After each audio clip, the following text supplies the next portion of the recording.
אני חוזר מבית ספר, אני רואה שסבתא שלי יושבת במטבח, ראשה רחון על השולחן, בידיים, ובוכה ובוכה. אנחנו דיברנו רק גרמנית, ואני שואל אותם, סבתא, מה קרה לך? קיבלת מכה? נפצעת משהו?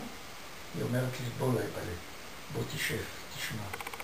אתה צריך להגיד תודה רבה שיש לך לחם לאכול ומים לשתות. אתה יודע מה שקורה עכשיו בגרמניה? הורגים יהודים שמה.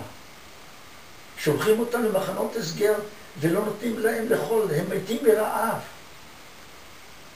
אנחנו לא יודעים מה עם המשפחה שלנו. תדע לך, המצב לא טוב. השפיע עליי מאוד. השפיע עליי לרעה. אבא שלי בצבא הבריטי, נלחם בגרמניה. אמא שלי פה לבד, נלחמת על קיום. עזרנו לה. היא גידלה ירקות. וזה היה, זה משפיע על ילד. דבר שכזה, זה מילדות כבר. ואז אני החלטתי, אם אפשר להגיד ככה, לעשות גם כן להשתתף בדבר הזה. המקרה שאני באמת יכולתי להשתתף בו, כעזרה, זה היה גם כן בתקופה הזאת, לפני קום המדינה, הרי הגיעו הרבה מאוד מעפילים לארץ. הגיעו בספינות רעועות לכל חופי הארץ. גם פה, בחוף כפר ויתקין, הגיעו ספינות מעפילים.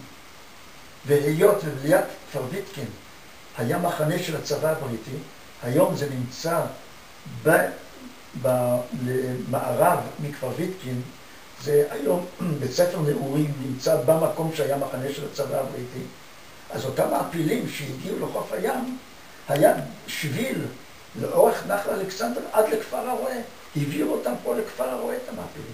אנחנו ילדים בכפר הרועה יצאנו לקראתם ועזרנו להם להגיע כאן לכפר הרועה. אני ראיתי זה כעזרה בדבר הזה. ב-1945, בנובמבר, היו צריכים להגיע מספר ספינות מעפילים לחוף כפר ויתקין. שמה עושים? בחוף, איפה שהיום גבעת אולגה, במערב מחדרה, אז זאת לא הייתה גבעת אולגה. הייתה שם משטרת חופים של הצבא הבריטי, שהם שמרו לכל אורך החוף, שלא יוכלו להגיע ספינות. והיות שהיו צריכים להגיע ספינות, מה עושים? צריכים הרי להשתיק את המשטרה הזאת. צריך לחבל במשטרה הזאת. ואז יצאה קבוצה של חבלנים מטעם ההגנה, עוד לא הייתה צבא ההגנה לישראל אז. צבא ההגנה לישראל רק נוסד עם קום המדינה. יצאו קבוצה של חבלנים לפוצץ את משטרת גבעת אולגה באותו לילה שהספינות היו צריכים להגיע. וכך היה. אנחנו פה בבית והתעוררנו לפנות בוקר עם פיצוץ עז מה שהיה. יצאנו החוצה לראות מה קורה. אבא שלי כבר היה בבית. אם את יודעת שמלחמת העולם השנייה נגמרה בחודש מאי, והמקרה הזה היה בנובמבר, כבר לפני סוף שנת 45. אבא שלי יצא החוצה, הוא היה למוד ניסיון מהצבא, מהקרבות. הוא אומר, היה פיצוץ גדול מאוד, פעם פיצצו בית גדול פה. פה קרה משהו.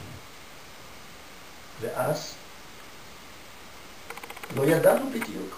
חזרנו הביתה לישון, ומחרת בבוקר אני הולך לבית הספר. אני רואה בבית הספר מסתובבים אנשים זרים שלא יהיו שייכים לכפר בכלל. אצלנו היה נהוג בבית הספר בבוקר, היו עושים מין מפקד, הייתה מין מרפסת כזאת לפני הכיתות, מנהל בית ספר, מורים היו עומדים על המרפסת, אחד התלמידים תמיד, כאילו מהכיתות הגבוהות, היה מקריא או מפרק מהשיר של יום, ולפעמים היה מפרקי אבות, כל יום היו מקריאים, או מהתנ"ך.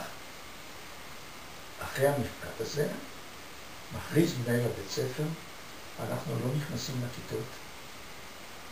אנחנו יוצאים עכשיו כולנו לצומת כפר הרועה בבת ציון, וזה לא צומת מה שאת רואה היום, מאומזר וכבישים ועצים. היה הכל חול. לא היו כבישים פה.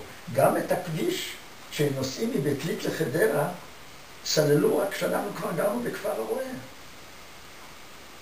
לא ידענו, ואז סיפרו לנו שעל המקרה שפיצצו בלילה את משטרת קריית אולגה, והבריטים עלו על העקבות של אותם חבלנים, ולאן הביאו לעקבות? לקיבוץ גבעת חיים ששוכן מזרחה מכפר הרועה. והדרך לקיבוץ גבעת חיים עובר בין חיבת ציון וכפר הרועה, ממערב למזרח. ואז אמרו לנו, אתם תשבו בצומת לעצור את הבריטים. הושיבו אותנו את ילדים מגיל 6 עד גיל 14. ילדים קטנים, הושיבו אותנו בצומת לעצור את הטנקים והמשוריינים. תתארי לך מה היה קורה היום. אם היום מורים היו לוקחים ילדים ומשיבים אותם נגד אויב, את יודעת כמה ועדות חקירה היו קמים היום? את יודעת מה היה קורה היום? אבל אז כולם נרתמו, זה היה טבעי בשבילנו. אנחנו כולנו עזרנו. ואז הגיעו ממערב, הגיעו טנקים, הגיעו משוריינים, הילדים התחילו לבכות, אבל האנשים הזרים שהיו כל בית ספר היו איתנו, הם חצו בינינו ובין הטנקים, הגיעו עד 2-3 מטר מאיתנו. אמרו, אל תדאגו, לכם לא יהיה שום דבר. וככה עצרנו את הטנקים של הבריטים שלא יכלו לגבעת חיים לבוא. אחרי התקופה הזאת, עד לפני קום המדינה, אם שמעת פעם שהיו, הבריטים מחפשים בארץ מחסנים של נשק, היו בכל המקומות, היו מחבואת, מה שהיה נקרא סליקים, הרביעו נשק. היו באים עם מגלי מוקשים לחפש מתכות. מה עשו, אנחנו הילדים מה עשינו? פיזרנו כל מיני שאריות מתכת בדרכים בכפר הרועה. ואז היו הבריטים באים עם מגלי מוקשים, והיו מחפשים, וזה היה משבלבל אותם. הם היו משתגעים מזה. כל פעם היו חופרים, מוצאים עוד גרוטה, אבל זה לא עוד גרוטה, עד שנמאס להם והסתלקו מפה.